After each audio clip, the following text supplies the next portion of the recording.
I was sitting right there in the room, and still, it felt like I wasn't even part of it. They were talking, laughing, passing things around, but no one was speaking to me directly. Not really. Every word moved around me like I was just another piece of furniture in the house. I kept my posture steady. I nodded when it felt expected. I even forced a small smile once or twice, just to keep things normal on the surface. But inside, something didn't sit right, because this wasn't just one moment. This was a pattern, the kind that doesn't hit you all at once. It builds slowly, quietly, until one day you realize something has shifted and you don't know when it started. I looked around the table, faces I knew, people I had shown up for, people I had helped, supported, stood beside when things weren't easy. And yet, sitting there that day, none of that seemed to matter. No one asked me anything. No one included me in the conversation. It was like I had already been placed somewhere else, somewhere outside the circle. I reached for my glass just to have something to do with my hands, and that's when I noticed something. A small glance, two of them actually, quick, quiet, but intentional. They looked at me, then at each other, not long enough to be obvious, but long enough to feel. I didn't react, I didn't interrupt, I just sat there and paid attention. Because when something feels off, you don't always need words to confirm it. You can feel it in space, in the pauses, in what isn't being said. The conversation shifted again, but not in a way that included me. Plans were being discussed, decisions were being made, and somehow I wasn't part of any of it, not even considered. That's when the question started forming in my mind. Not loud, not dramatic, just clear. When did I stop mattering here? I sat back slightly, still calm, still composed, but more aware now than I had been before, because moments like this don't just happen without a reason. They come from something, something that has already been said. It has already been decided before you even walk into the room.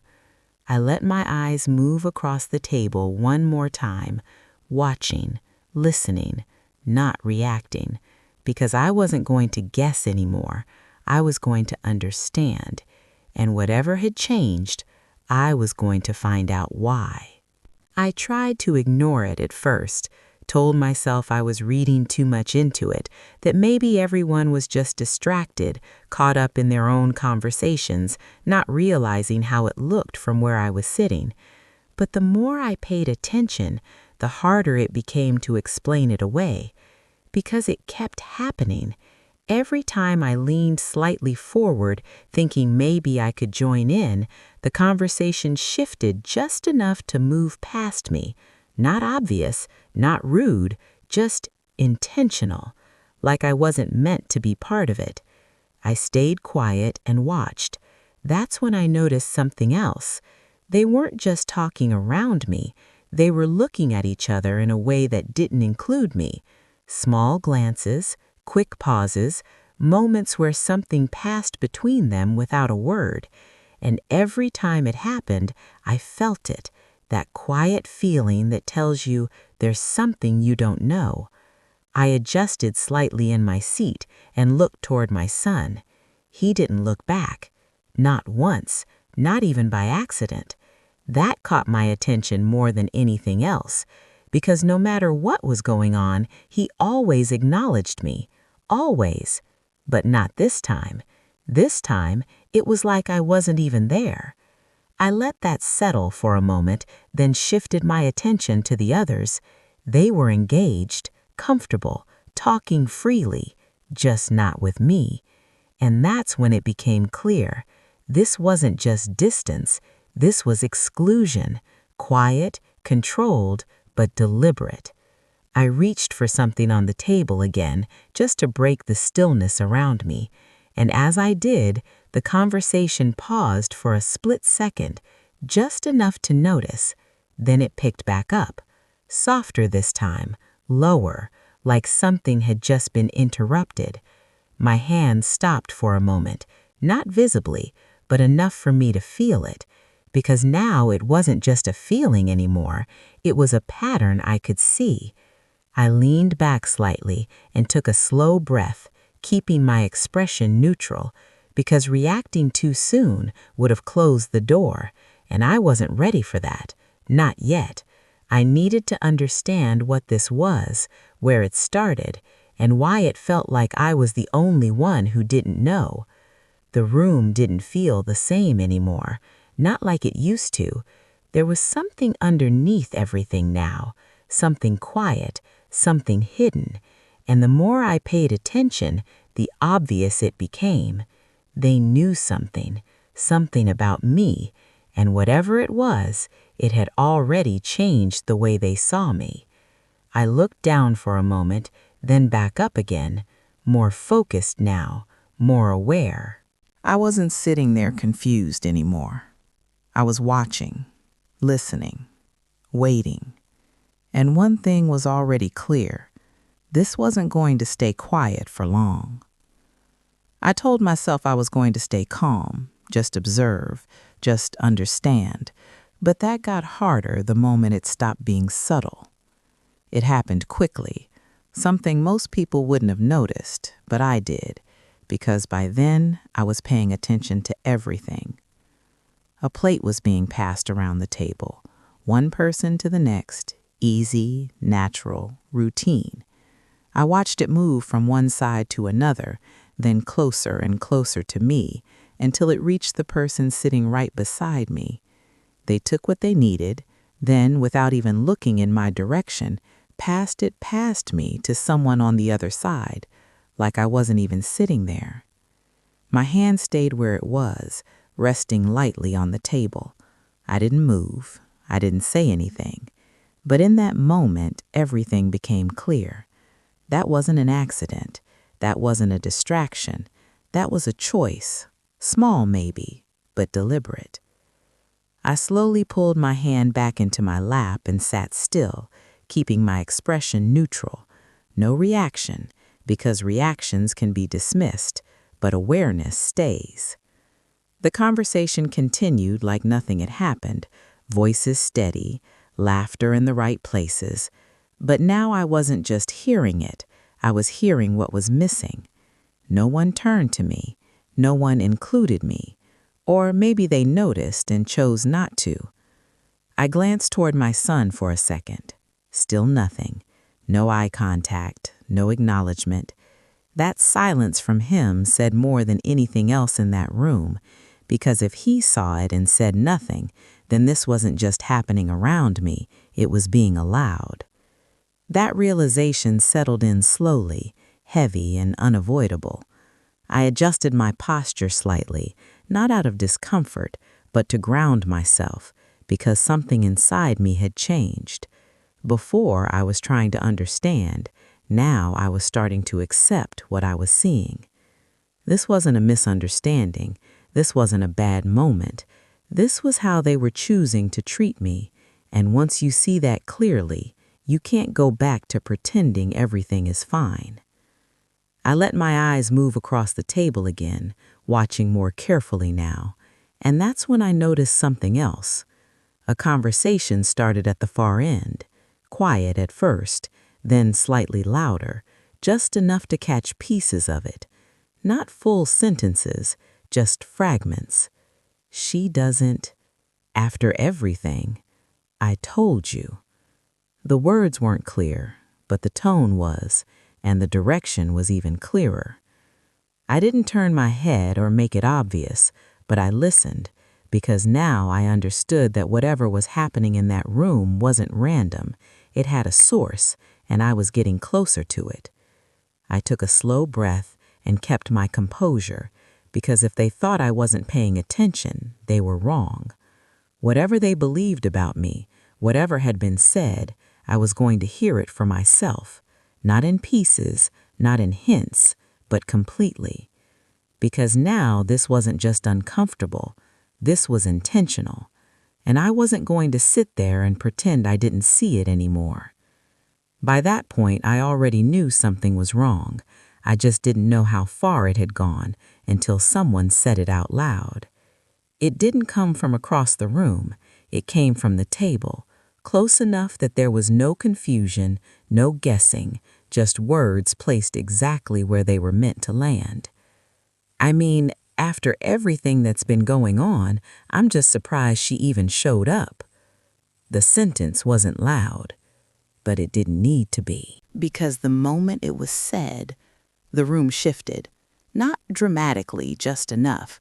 A few people went quiet, others kept moving, pretending they didn't hear it, but they did. Everyone did, including me. My hand tightened slightly in my lap, not enough for anyone to notice, but enough for me to feel it. Because now, this wasn't subtle anymore. This wasn't something I had to figure out. This was direct. I lifted my head slowly and looked toward the voice. She didn't look at me, not right away. She kept her attention on the person next to her, like the comment wasn't meant to be heard by anyone outside that small space. But it was, and she knew it. Because people don't say things like that unless they want it to travel, unless they want it to reach the person it's about without having to say it to their face. I stayed still for a moment, letting the words settle, letting the silence that followed stretch just enough. Because now, everyone was aware, whether they wanted to admit it or not. I looked around the table again, slowly, one face at a time, and not one of them disagreed. Not one. Some avoided eye contact, others stayed still, but none of them spoke. And in that moment, I understood something clearly. This wasn't a misunderstanding. This wasn't a rumor that just started. This was something they had already talked about, already decided on, before I ever sat down at that table. I leaned back slightly, taking a slow breath, not to calm down, but to steady myself. Because now, this wasn't about figuring anything out. This was about facing it, directly. And whatever they thought they knew about me, whatever they believed, I was about to hear it, not in pieces, not in hints, but out loud. Because now, there was no hiding it anymore. For a moment, I didn't say anything, not because I didn't have something to say, but because of what I was feeling needed to settle first. Because standing there, looking at all of them, I realized something that hit deeper than the words. It wasn't just what they were saying, it was who it was coming from. These weren't strangers. These were people I had shown up for, people I had supported in ways they probably didn't even remember anymore. And that's what stayed with me. Not the accusation, not the tone, but the history. I leaned back slightly and let my eyes move across the room again. And for a second, I wasn't seeing what was in front of me. I was seeing what used to be. I remembered birthdays, long conversations, moments where they needed someone and I was there. No hesitation, no conditions. I remembered sitting in that same space, laughing, feeling included, feeling like I was part of something real, something solid. And now, that same room felt different, not because the place had changed, but because the people in it had. Or maybe they hadn't changed at all. Maybe I was just now seeing them clearly. I let that thought sit for a moment, because sometimes the hardest truth isn't what people say about you, it's realizing who they are when it matters. I looked toward my son again, and this time I didn't look away quickly. I held it, waiting, not for an explanation, just for acknowledgement, something, anything. But it didn't come. He stayed where he was, said nothing, did nothing. And that silence said more than anything else that had been said that day. Because if anyone in that room knew me, it was him. If anyone could have stopped it, it was him. But he didn't. And that told me everything I needed to know. I lowered my gaze for a second and took a slow breath, because now the weight of it wasn't just emotional, it was clear. Whatever they believed about me, it wasn't new. This had been discussed, repeated, accepted before I ever had a chance to speak. And that's when something shifted inside me. Not anger, not hurt the way I expected, something steadier, something quieter, clarity. Because once you understand what you're really dealing with, you stop trying to protect something that no longer exists. I looked back up again, more focused now, more grounded, because this wasn't about trying to fix how they saw me. That was already decided. This was about something else, something more important, the truth. And not just any truth, the kind that doesn't need approval, the kind that doesn't depend on who believes it, the kind that stands on its own. I straightened slightly in my seat, not reacting, not rushing, just ready. Because whatever they thought they knew about me, whatever had been said, I wasn't going to let it stay that way. Not anymore. And this time, they were going to hear it from me. I didn't rush to speak, not yet, because by then I understood something important. Whatever was being said about me, it didn't start in that room. It had already been moving from one person to another, quietly, until it became something everyone seemed to know except me. So instead of reacting, I paid attention, carefully, because when people believe something, they reveal it in ways they don't even realize. I watched how they looked at me, not openly, but in between moments, quick glances, subtle shifts, like they were checking to see if I knew, or maybe waiting to see if I would say something first. That told me everything. This wasn't random, this was shared, and shared things have a starting point, a source. I let my eyes move slowly across the room again, not searching blindly, looking for patterns. Because patterns always lead somewhere. And then I saw it. Mrs. Carter. She wasn't speaking, not loudly, not like the others, but she was watching, listening. And every time someone said something, even slightly related, her expression changed. Just a little, but enough. Like she already knew where the conversation was going. That caught my attention because people who react like that aren't hearing something new. They're recognizing something familiar. I kept my focus steady, pretending not to notice, because the last thing I needed was for them to know I was connecting it. A few moments passed. Then someone across the table spoke again. Lower this time. Careful. But it's not just what she did, it's how she handled it. There it was. Not clear, not complete, but closer.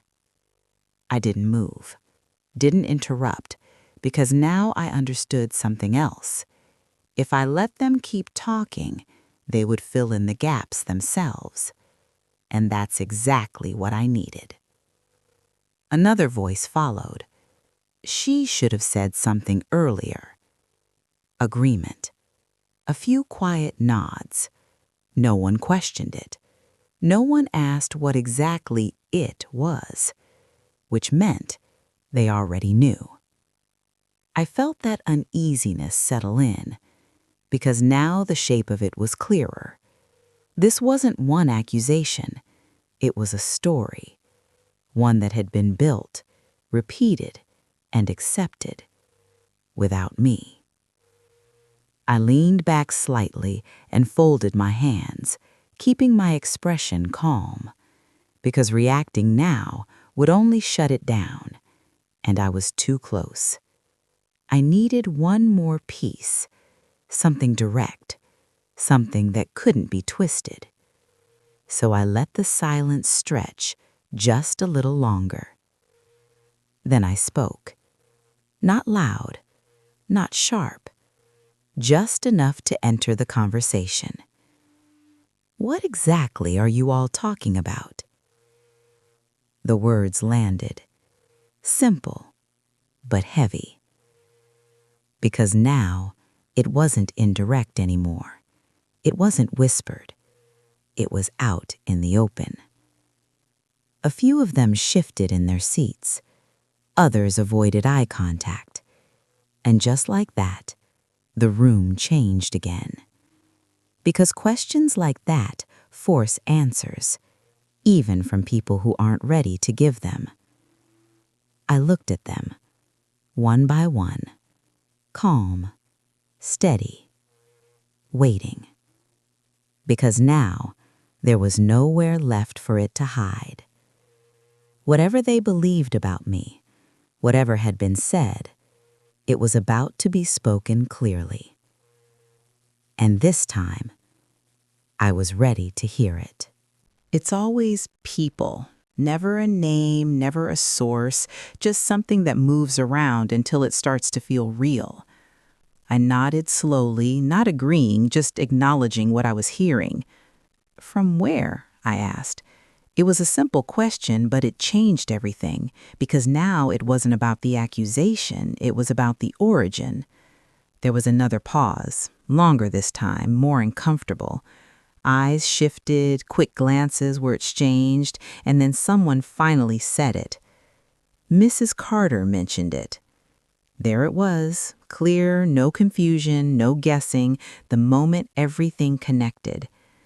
I let that settle for a second because I wasn't piecing anything together anymore. I had the full shape of it, where it started, how it spread, and why it reached this point. I looked toward her, and this time she didn't look away either. She just stayed where she was, watching, measuring, waiting to see what I would do next. That's when I understood something even more important. They weren't just repeating something they heard, they believed it. That's why no one questioned it, why no one asked me, why I was sitting there being treated like I didn't belong. I took a slow breath and leaned forward slightly, not aggressive, not defensive, just present. Let me make sure I understand this, I said, my voice steady and controlled. You're all sitting here treating me differently because you believe I've been hiding money? No one interrupted, no one corrected it, because it was true. That's exactly what they believed. I nodded once, slow and measured, because now there was no more guessing, no more confusion, just the truth of what had been said and accepted. I looked around the table one more time at every face, and for the first time that day, I wasn't searching for answers anymore. I already had them. What I needed now was to respond, not emotionally, not defensively, but clearly. Because whatever they thought they knew about me, whatever story had been built, it was about to be challenged, and this time it wasn't going to stay quiet. I didn't rush to defend myself or raise my voice, because by then I understood something they didn't. The truth doesn't need to fight, it just needs to be shown. I reached down calmly and picked up my bag, no sudden movement, no tension, just steady. A few of them watched, others tried not to, but I could feel it shift, because now they were paying attention not to what they believed, but to what I was about to do. I opened my bag and pulled out a folder, simple and organized, the kind of thing you don't carry unless you know exactly what you're doing. I placed it gently on the table in front of me, no force, no drama, just intention, then looked up. At some point, I said calmly, someone should have asked me. That landed immediately because they knew it was true, but I didn't wait for a response. I opened the folder. Every dollar that passed through my hands is recorded, I continued. Every contribution, every transfer, every receipt. I turned the first page slightly so it was visible, not to prove it to one person, but to all of them. Nothing is missing. Clear, direct, final. Silence. Real silence this time, not avoidance, no hesitation, just the weight of something breaking. I looked toward Mrs. Carter, held her gaze, because now this wasn't general anymore. This had a direction. If there was a concern, I continued, it should have come to me. My voice didn't change, still steady, still controlled. but instead it passed around. No one moved. No one spoke, because there was nothing left to argue. The proof was right there, and more than that, the truth was simple. I hadn't taken anything, but they had taken something from me. Trust, respect, position. And now they were seeing it, clearly. The woman who spoke earlier looked down. Another shifted uncomfortably. Even the ones who had been the quietest couldn't hold the same posture anymore, because belief is easy until it's challenged, and now it has been, completely. I closed the folder slowly, not in a rush, because I didn't need to keep it open. The point had already been made. I didn't lose anything today, I said, and that made a few of them look up, because they expected something else. Anger, frustration, defense, but not that. I learned something, I continued, and now they were listening, really listening. I learned how quickly people will believe something without ever asking the person it's about. That landed harder than anything else, because it wasn't about money anymore. It was about them. I stood up slowly, calm, composed, because the room didn't feel the same anymore, not like before. Now it was quiet in a different way, not because I was being ignored, but because I had shifted something, and they felt it. I looked around one last time, not searching, not waiting, just seeing things clearly, because now I knew exactly where I stood, and more importantly, I knew who I was dealing with, and that changed everything. No one stopped me as I stepped away from the table. No one tried to explain. No one tried to fix what had already been done, and that told me everything. Because apologies come quickly when people know they were wrong, but silence comes when people are forced to face themselves. I picked up my bag and walked toward the door, steady, unhurried, not because I didn't feel anything, but because I understood it now, clearly. Every look, every word, every moment, it all made sense, and for the first time that day, I wasn't trying to figure it out anymore. I already had. I reached the door and paused for a second, not to look back, not to see if anyone was watching, but to recognize something. I walked into that room thinking I belonged, then I sat there, being treated like I didn't matter, and now I was leaving, not because they pushed me out, but because I saw the truth for what it was. Belonging doesn't come from being in the room. It comes from how people choose to see you, and once that changes, you have to decide what you're willing to accept. I opened the door and stepped outside. The air felt different, lighter, not because the situation had changed, but because I had, because I wasn't carrying their assumptions anymore. I wasn't trying to prove myself to people who never asked, and I wasn't going to stay in a place where my silence made things easier for them. I took a slow breath and let it out, steady, calm, resolved, because sometimes the hardest thing isn't being misunderstood, it's realizing who chose not to understand you, and once you see that clearly, you stop trying to hold on to something that was already gone. I started walking, no hesitation, no second thoughts, just forward, because I didn't lose anything in that room. I gained something, clarity, and sometimes that's worth more than anything people try to take from you. If you've ever been judged without being asked or treated like you didn't matter, I want to hear from you. At what point would you have spoken up? Would you have stayed quiet or faced them the moment you felt something was wrong? Tell me in the comments. I read every single one.